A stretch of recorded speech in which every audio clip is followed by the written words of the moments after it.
New economic policy में पहला tool liberalisation exact definition याद करनी है आपको। Prior to 1991, there were numerous government restrictions in India in the areas of licensing, import and export trade, dealings in foreign exchange.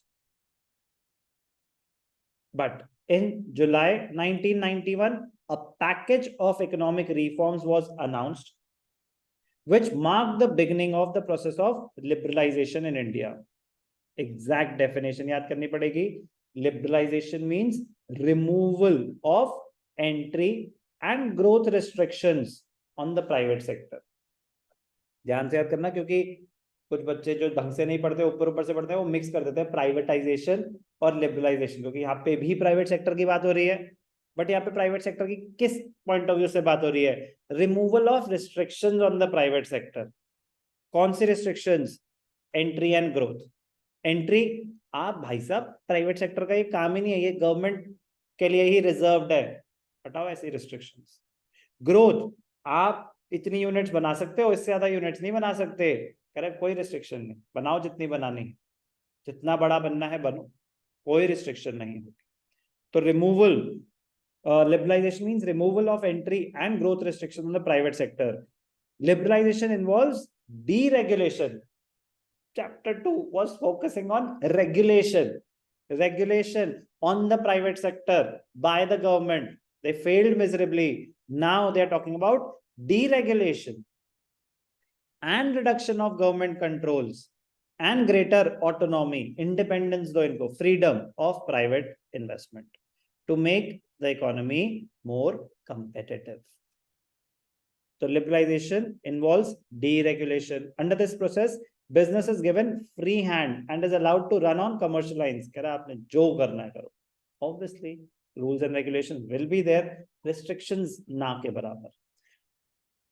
The purpose of liberalization was to unlock the economic potential of the country by encouraging private sector and multinational corporations to invest and expand, to introduce much more competition into the economy and creating incentives for increasing efficiency of operations. So when they say private sector, it does not mean that Indian companies were allowed to flourish. MNCs, multinational corporations की बाहर के लोग आके भी यहाँ पे company setup कर सकते हैं। प्राइवेट सेक्टर तो प्राइवेट सेक्टर है, तो प्राइवेट सेक्टर का ये मतलब नहीं कि इंडियंस को बोला गया कि भाई साहब देखो गवर्नमेंट तो नहीं, आप काम करो, आप बिजनेस सेटअप करो। प्राइवेट में बी एन इंडियन कंपनी और अ फॉरेन कंपनी, तो एमएनसीज भी अलाउ करी गई। The economic reforms taken by the government under liberalization, अब liberalization किस किस सेक्टर में हुई? काफी सारे, इंडस्ट्रियल सेक्टर है, फाइनेंशियल सेक्टर है, टैक्स रिफॉर्म्स हैं, फॉरेन एक्सचेंज रिफॉर्म्स है, trade and investment policy reforms है, एक एक करके करेंगे। लिबरलाइजेशन का मीनिंग क्लियर है? Removal of growth, entry and growth restrictions on the private sector. एक एक करके बात करेंगे लिबरलाइजेशन में। Industrial sector reforms, industrial sector IPR 1, IPR 2, जो उन्होंने रिस्ट्रिक्शंस लगाई थी, अब उनको हटाने की बात होगी, In order to make the necessary reforms in the industrial sector, the government introduced its new industrial policy. July 1991 थी, precise date is 24 July 1991. क्या measures थे इंडस्ट्रियल पॉलिसी के टर्म्स में? Industrial reforms, reduction in industrial licensing. The new policy abolished industrial licensing for all the projects except for 18 industries. बाकी सबके लिए licensing हटा दी, सिर्फ 18 प्रोजेक्ट्स के लिए रखी, कुछ तो नेशनल इंटरेस्ट के लिए, कुछ तो बहुत ही ज्यादा सेंसिटिव एरियाज होते हैं, बाकी सारे हटा दिए. This number was further reduced to 5 industries. तो न्यू इकोनॉमिक पॉलिसी जब लॉन्च हुई तो सारे लाइसेंसिंग हटा दिए except 18 projects, which was further, कुछ सालों के बाद, which was further reduced to 5 industries. They are distillation and brewing. कह रहे देखो अल्कोहल पे थोड़ी रिस्ट्रिक्शन रहेगी, चाहे जो मर्जी हो जाए. Cigarette, tobacco products, electronic, aerospace and defense equipments, industrial explosives, specific hazardous chemicals. मतलब कितनी स्पेसिफिक चीजें रह गई कि जो बिना लाइसेंसिंग के तो भैया कोई काम नहीं कर सकता। बाकी सब कहा कि आपको जो करना है, कोई लाइसेंस की जरूरत नहीं है। Yes, you have to follow the laws of the land, taxes और वो सब लॉज तो चलेंगे ही चलेंगे, बट कोई रिस्ट्रिक्शन नहीं है कि नहीं जी नहीं आप ये काम नहीं कर सकते, नहीं आप ये काम नहीं कर सकते, ये जो 5 है और ये भी काम, क्या मतलब काम नहीं कर सकते ऐसा नहीं है, गवर्नमेंट से लाइसेंस लेना पड़ेगा, गवर्नमेंट से लाइसेंस लेना पड़ेगा, उसके बाद आप ये भी कर सकते हैं। तो रिडक्शन ऑफ इंडस्ट्रियल लाइसेंसिंग सारे हटा दिए, 18 प्रोजेक्ट्स रह गए और आफ्टर सम टाइम 5 रह गए। No licences were needed to set up new units. और पहले तो था ना कि आपको नया खोलना है लाइसेंस चाहिए, आपको डाइवर्सिफाई करना है लाइसेंस चाहिए, आपको एक्सपैंड करना है लाइसेंस चाहिए, नहीं चाहिए।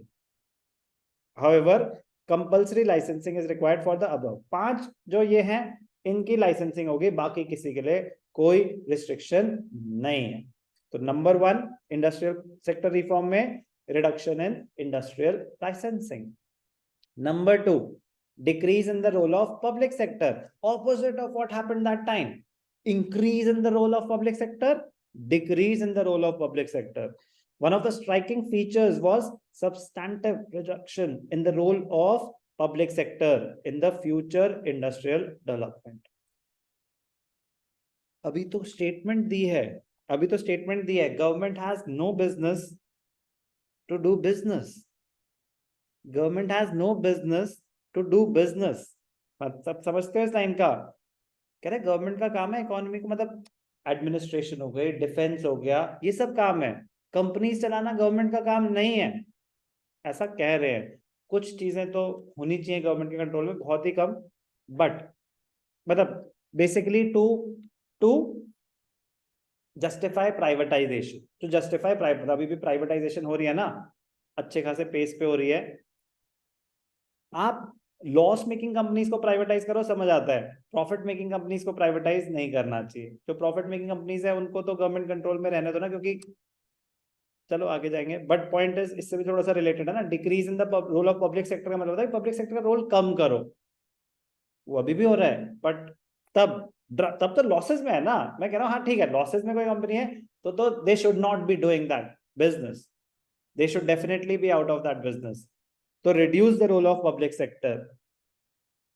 चल, under the new economic policy, number of industries reserved for public sector was reduced from 17 industries were reserved for the public sector, it was reduced to 8, which was further reduced to just 3।